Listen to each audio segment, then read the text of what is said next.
Because Amanda used to come before and I used to think, oh, dancer and beautiful legs, and told me she was a physio and I was like, oh. And then she told me she did Pilates, I was like, oh. And then she told me she was pregnant. And I went, oh. So after that I was like, okay, I'll just wait 9 months then. Anyway, so physiotherapist, so I thought I'd get her in to talk and meet some people. Also Pilates instructor and also ex-dancer, and also, you know, using the body so she knows how it all works and everything.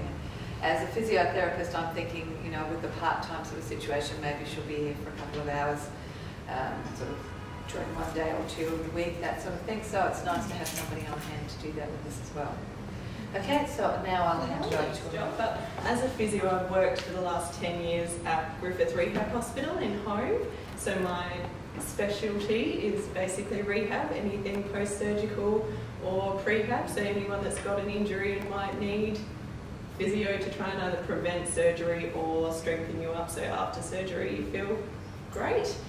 I've also moved into women's health since being pregnant and studying a bit along the way of what I'm expecting and what the body does during and after pregnancy and even later in life after you've had children, because a lot of the time women don't tend to get symptoms for 15, 20, 30 years after having babies. So it's definitely something to think about if you have had children, the ways you can prevent anything happening later on. The first thing I wanted to cover was just the general function of the pelvic floor and the musculature. So you have one main muscle in your pelvic floor that's split into 3 different parts. So when we say that, it is actually split into 2 sections. So when people have amazing body awareness, they can often contract the front section and contract the back section separately. But as long as you're gently pulling up on your pelvic floor, you're still getting the benefit of it. The main thing I wanted to touch on tonight is that you don't want to over-contract your pelvic floor. Over-contraction a lot of the time can lead to other problems, things like incontinence, which a lot of people wouldn't realise. So when you contract your pelvic floor, if you think about a full muscle contraction as hard as you can, and then you half it, and then you half it again, that's basically where you want to be. Then you don't get too much sort of increased tone through your pelvic floor. A lot of the time if there's increased tone, your body doesn't actually know how to relax, which can lead to incontinence because you might not be completely emptying your bladder when you go to the toilet because it doesn't completely switch off, or you might not be completely emptying your bowels later on. So you really want to focus on not, it's a huge thing in Pilates because of all the great benefits of contracting pelvic floor, but just don't overdo it. The nice way to think about it is if you gently draw in your tummy, your pelvic floor automatically turns on. So you shouldn't have to really consciously think too much about it. A lot of people don't realise it does actually affect men as well as we get older. So it affects up to 13% of men and obviously 37% of women. Women often have natural childbirths and tearing and things like that, which create further problems. 65% of women and 30% of men waiting in a doctor's office would have urinary symptoms but not mention them to the GP. So a lot of the time these things are actually going untreated, and a lot of the time it can actually just be functional retraining. So just changing the way you think about things, changing your habits, can be enough sometimes to stop your incontinence altogether, which is pretty fascinating really. The prevalence of urge incontinence, which is strongly associated with prostate disease in men, is 30% for people aged 70 to 84 and 50% for people 85 and over. I thought that was a huge statistic. Already 70% when people are 70, but they just haven't gotten any treatment on it. And so then it just progresses and gets worse, and that's why a lot of people end up in residential facilities a lot of the time because they can't control bladder and bowel function. So I've mentioned about the risk of overactivity. The other thing I just wanted to mention was breathing through things. Every time you breathe out, that helps to gently draw in the tummy muscles, which will help contract that pelvic floor as well. A lot sometimes, don't worry about it, just breathe. As long as you're not holding your breath, you're not getting increased abdominal pressure and bearing down, as long as you're breathing in and out, you're fine. You're still going to have that nice pelvic floor contraction and everything is going to work beautifully. No, it's interesting to know that it can be cured relatively easily. Yeah. And it's kind of surprising that it hasn't sort of been looked at in more details, considering that they're trying to encourage people to stay at home for longer, and something as simple as this that could be fixed is one of the reasons why people do go into nursing homes when they are ill. And the fascinating thing was, even as a physio, until I did this further study into women's health specifically and pelvic health, I didn't even realise that physios could do what we can do to help incontinence and things like that. Yeah. It's kind of just written off a little bit, which is a bit sad. But I know, I forget sometimes that it's not just normal conversation. I'll be out and I'll start talking to talking about shoulders.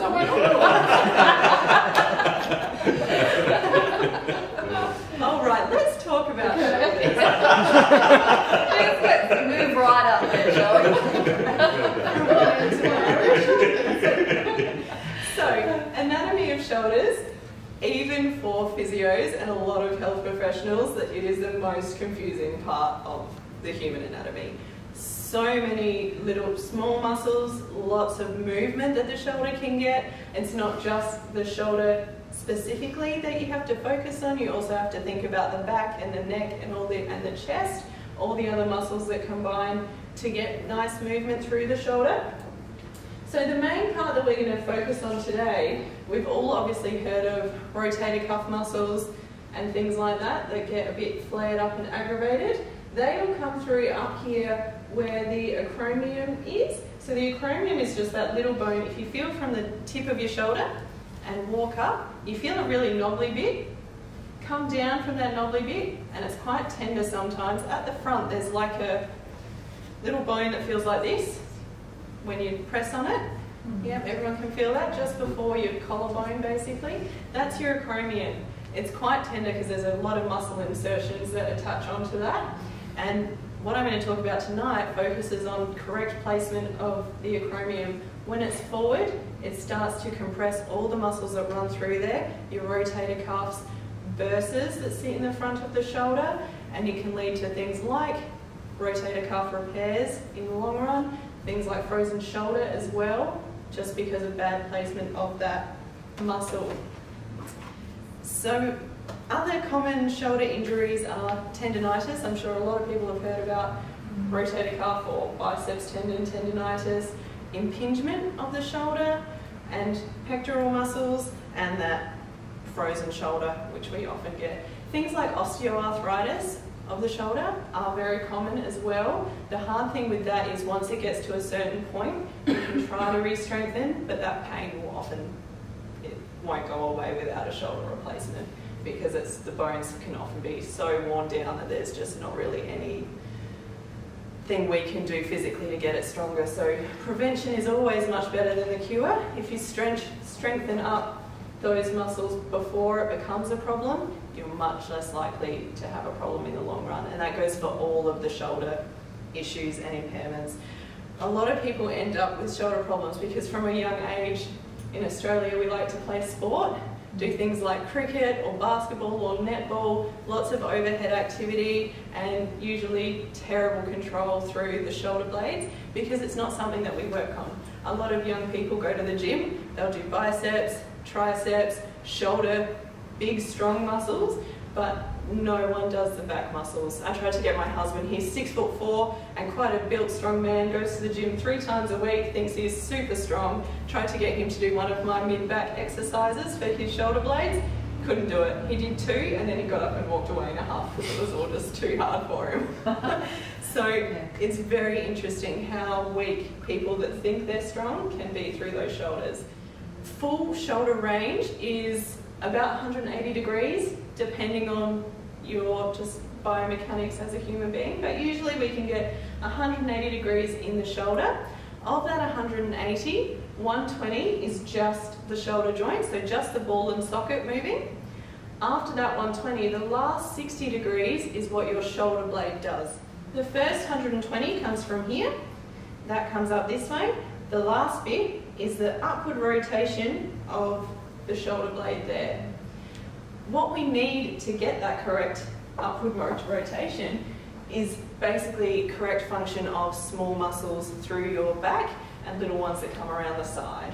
So The main muscle that I'm talking about is serratus anterior. I'm sure you've all heard someone mention that. Angela. Angela mentioned that as the time goes on. Yeah, that's fine. So the muscle attaches on the inside of the shoulder blade here, and you can see shoulder blades are meant to be nice and flat against the chest wall. So you can see even with Angela, even as strong as she is, there's not much strength and control through there. Posturally as well, as people spend more time in front of computers and more time slumped, these muscles all get longer and longer and longer, weaker and weaker, and that's when you get a bit more winging as well. So serratus anterior attaches on the midline of the shoulder blade here, comes around and attaches to the upper 8 ribs. So it goes all the way around, which means when it contracts, it pulls that lower angle of the shoulder blade around this way. So you get that nice movement. So if you just abduct your arm for me, coming up to there, haven't seen the shoulder move. From here, we'll see that nice glide up and around. Did everyone see that? Yeah. And same thing coming down. Shoulder blade can pretty much stay there, and the arm will come down by itself. So very important to focus on strengthening up that control.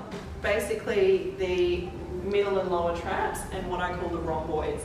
So there's 2 parts to the rhomboids. You've got major and minor. All of these muscles, we've all seen the trapezius muscle, which kind of comes down the back and out to the side. It sits up here as well. They're the ones you want to turn off. You don't want to use those. They're the ones we all overuse. Yeah. We all know how that feels. We all know that, and they're the ones that give you big headaches and tensions, lots of stress. You'll feel it in there. And they don't really help anything. In fact, they often hinder your nice movement. So what we want to focus on are the ones down and attach into here, and the ones that come down and attach into there. That's the trapezius, comes up and around that way. So they're the deep ones, and on top of that are the rhomboids, which basically sit like this. So they come from the spine to the shoulder blade, and from the spine to the shoulder blade over here. They basically, can you just retract for me? That's it. They pull your shoulders together like this. Again, with this one, what you don't want to do is squeeze it as hard as you can for me, is that over retraction, again, like most muscles, is really bad for these small muscles. So when we say pull your shoulder blades together, you want to try and draw them down and gently together as if you're holding a small ball or a nut in between your shoulder blades. You don't want to drop it. You don't want to crack it, but you don't want to drop it. So it's just nice and gentle and flat there the whole time to get that nice control. If you don't have that control, these shoulder blades will wing. Can you just stick them out for me? That's it, yeah. See how they're coming off the chest wall there? So sometimes people have that just naturally without having to put themselves in that position, which, yeah, so you probably worked very hard to get it to where it is now, which I don't know if you could just turn side on for me? As you can see with that winging, it pushes the shoulder forward. What that does is compress all of those small muscles I mentioned earlier. The pectorals as well get compressed in there. If you do that for a long time and you're still trying to move your shoulder, there's this constant friction over all of these muscles and the bursa and the capsule that sit in front of your shoulder. That's when you get a lot of inflammation and build up. Scar tissue starts to build up. Before you know it, you've got this frozen shoulder that can't move more than about 60 degrees. And you don't know why, because it's just been this postural thing. You haven't changed anything, haven't done any extra activity, but it's just because you've been like this for your whole life and never have known. Pilates. Yeah, Pilates exercises. So what we want to train is that back and together, and then you automatically see that that draws back on that acromion and opens up through the chest. And then you've got a lot more freedom through your shoulder. You're able to bring it up without getting any closure down the front, which is nice. And back down. So I thought, any questions there? What can you do when you have a frozen shoulders? They do fix. They do defrost. It takes quite a long period of time. I believe it's between about 6 to 8 months they start to defrost. But what we can do is start gentle range of motion exercises and stretches. It's very painful because it's basically breaking the scar tissue that's in there. So that means you have you need an operation. You don't. No. You don't. No? We can do it physically. Exercises to- Yeah. Ah, We okay. can stretch it out physically to get that movement, and at that 6 months, if you've been coming quite regularly to get those stretches, you'll have such good range back, and then all of a sudden it comes back. Yeah. Are So are there simple exercises that we could try now? Something just that would actually make us sort of physically think Yeah. or feel Yeah. the difference between That's exactly what I was going to do. So we'll start in, the place that I like to start is in supine, in crook lying. So have a lie down. All right. So what I'll get everyone to do is think about the bottom angle of your shoulder blade. Have a feel of where that's sitting on the mat. And then I want you to think about gently drawing your shoulders down first and then across. Not squeezing them together, just a gentle placement across. Can everyone feel that? They feel like they're flat? So you shouldn't have any pokey, bony bits sticking into the mat. Hold them there as you bring your arm up. Don't let them move. You can either do 2 or 1, whatever you feel up to, and stop when you start to feel them moving. Beautiful. Yeah. So we're all getting that a lot less movement than what you'd expect. And now take it that bit further and feel the shoulder blade sort of slide out and around the ribs as you go up. Bring the fingertips up to the ceiling. This one I like the feeling of it on the mat as well. So reaching up, let the shoulder blades come around the side, and keeping your arms straight, elbows straight, draw those shoulders back down and together. Excellent. And then reaching forwards again as if someone's pulling your hands. And then coming back down. I'm just going to hold your hands empty so you can reach this way. There you go. And then back down and together. Excellent, but try and turn off these ones. That's the hardest bit. So think of those neck muscles and try and turn them off. You can do it with one arm and have the other arm on your upper traps. So of the side that's working, that's it. And then reach forward, reach up to the ceiling, draw it back. Don't let those neck muscles turn on. That's very hard. Beautiful. This one's beautiful over a foam roller as well, because you can really feel those shoulder blades coming around and sort of hugging the foam roller. Keeping the elbows straight. You're going to let your chest float down between your shoulders. Just the upper back, not the lower back, comes down. And then as if someone's blowing up a beach ball under your bust, the top part draws away and you become rounded through the top of the back. So this is the same action, just without that feedback. Hands up, just hands up against the air. That's it. And then let your shoulder blades come together. Good, keep those elbows nice and straight. Come in this side, push away, lovely, and then feel my action go in your back. And then round it out. Perfect, water there. And that strange feeling? That's just to strengthen them? Yeah, yeah, so that's, and to feel. Should be. Because Jane had a good question. She said, how do you know, how can you feel exactly where they are? I sort of tell people to sort of feel around the bra strap level, is that correct? Yeah, If you sort of... basically the bra strap, and just trying to think about in between the shoulder blades. But it'll take your body, because we don't use them often at all, in your brain it's this tiny little spot. So you don't really have any body awareness there. So it takes your body quite a while to start to feel it. After you've done probably 100 reps over time, you'll start to know that it's there. Trying to keep the bottom completely relaxed, then drawing the shoulders down and together and just coming up, but just coming to here. I really feel that, and I feel it around here. And then to make it harder, you can try lifting one arm and you feel that nice movement through the shoulder blade. And down. Even after 2 reps, I can really feel that. That's really tough for me. And the other side, I can barely lift. And down. So you can give that a go and just see how you feel. And I always cue it as, think about drawing the shoulder blade coming down first and then across. Shoulder blade moves before the arm.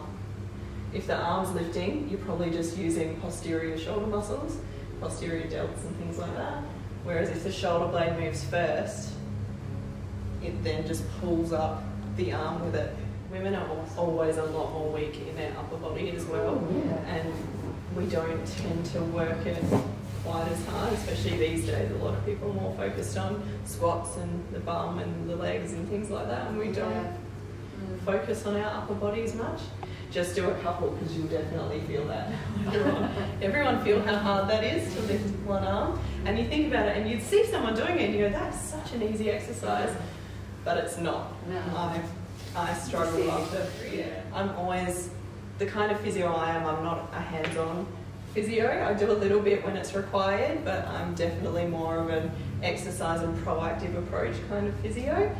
I think a lot of the time hands-on will help to a certain extent, but unless we change what's causing the problem, you're never going to get better. It's just going to be like constantly going back and paying the money, and you feel better for maybe a week, and then you just end up in the same spot. So much more important to change, find out what's wrong, fix it through exercise and postural retraining, and then you'll be good for it. Ideally as a preventative. Even coming and doing, you're already halfway there, because you come and do your exercises here, so you're already halfway there. But yeah, any niggles or anything, it's worth going and having a bit of an assessment to find out what's happening, because a lot of the time it might be something that you just don't notice, and it could be the easiest thing to fix. Just a few exercises, and then you'll be back on track. Yeah. Amanda, what's your view regarding standing desks? They're good. Yeah. They're definitely good in terms of sitting posture. But I find at the same time, as good as they are to stand, you're still going to get this as you get tired, because no one can stand for 8 hours and be great. So ideally, you want to sort of swap between the two. Okay. If Have you a can. desk that comes up and down. Have a little seat for a while, Yeah. even on something like a ball. It's fabulous because it keeps you, it doesn't let you slouch. It keeps everything up and controlled, but it still gives your body a bit of a rest. They all sort of help each other, and that's also particularly why I think it's great if we have Amanda on board. She can say, well, look, and the left shoulder isn't working as well as the right, so this is the exercise you need to do, and we need to do left, right, left, so we need to double up on one side, and that would be the sort of effect that you will always pick, and just pay attention when you're doing classes. I've been paying attention to myself lately, that you'll always do your favourite side first. In everything, you'll always naturally go to your favourite side and then be like, oh, now I'm a bit more tired to do it on the other side. Try and do it the other way, because you'll get more out of the class if you're working your weaker side first and then your stronger side. as instructors you tend to get, Get in the you habit. tend to go, okay, let's start to the right, or we'll go to the left. I've changed. Syriac changes, yes. And well, Syriac will tell you that half the time I don't know my left from my right anyway, so quite often I'm going the wrong way. So two styles. And your body will always find the easy way, even if you don't want it to. It'll find whatever works best, it'll do it, even if it's not good for it. Yeah, absolutely. So do you have to go and find out what to do, which exercises to do particularly? Yeah, so basically depending on where your arthritis is, there'll be different exercises that are great for it.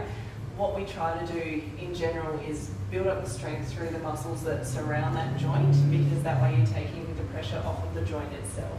If the muscles are weaker, you're relying a lot on the passive structures, so your bones and ligaments to support it, those things that we can't really do anything about. But if we strengthen it up when it's in the early stages, you'll go for a lot longer. I try and tell people, especially working in rehab for a long time, you see a lot of surgeries, and there is a very fine line of when you should have a surgery. You want to put it off for as long as possible, but you don't want it to get to the point where you can't come back from it. So I've seen, a 95-year-old woman having a knee replacement, getting up and walking, being amazing, going home within a couple of days on a walking stick, beautiful bend and everything, and then I'll see a 60-year-old woman who has been in hospital for 3 weeks and still can't bend her knee and is still on a frame, and it's just because she probably did it a bit too early. Being young, you heal a lot quicker. So basically every day when she woke up, we were breaking the scar tissue to get her knee bent because it would just grow back. And it was quite a process. So you want to try and do what you can, do a lot of strengthening exercises. People that did things like they call it prehab before surgery had much better outcomes initially than other people, which is just that strengthening aspect. Yeah. I've got a question. It's not about shoulders. Yeah, that's or okay. about number two. Yeah. It's about your corset. Because I remember after I had my third child, Yeah. a physio coming in and doing that finger test. And Yeah, I've to never see had your that separation. before. Yeah, she's like, that's The evidence behind how to fix it has changed. right. A lot of physios, unless they've done recent courses, still do it the old-fashioned way, which is concentrate on TA, Yeah. which they've found doesn't actually tend to bring it back together. Oh, okay. The best thing to do is sort of little small Yes. crunches, Right. because that works your rectus and it contracts this way. Right. So it helps bring everything back together. Right. Whereas TA contracts towards the spine, Ah. which protects the back, but when you think about it, Yeah. separates the tummy. So it's Yeah. much better to do those little ab exercises. Do it that way. And is it harder to close off the longer you leave it after children? Yes, so it gets Yeah. to a point by about 6 months, if Oh, it's not right. closed, It's not it closed. won't be because it'll all be scar tissue. I had, mine was only small, I only had 2 finger Yeah. separation, and mine went back because I had this knowledge and I started doing my little crunches day 1 after having my baby. Right, yeah. So it came back in within about 6 weeks, Right, but okay. once it gets to that 6-month stage, it's Yeah. pretty much done unless you have another baby. Right. And it re-tears and then you can And do it can you again. check that? Yeah. So how do I do it? You just So yes, I'll get you just to do exactly Yeah. that with your head. Just a little crunch there. It's together up here. Yeah. There's no separation there. I'm a bit naily, I'm sorry. That's all right. Yeah, that's back together. good? Yep. See, that's Pilates that you got. Nothing. Yeah. After the third child. Yeah. It might be just one finger over the belly button, but Right. otherwise, perfect back Okay. together. Yeah, Good. and that one little bit over I the mean, belly that button was is a 12 years ago as my youngest son, but I've always Yeah. been really... Yeah, no, you're great. You're perfect. Thank you. Did you get that on camera? Of course, Melinda. It's on camera.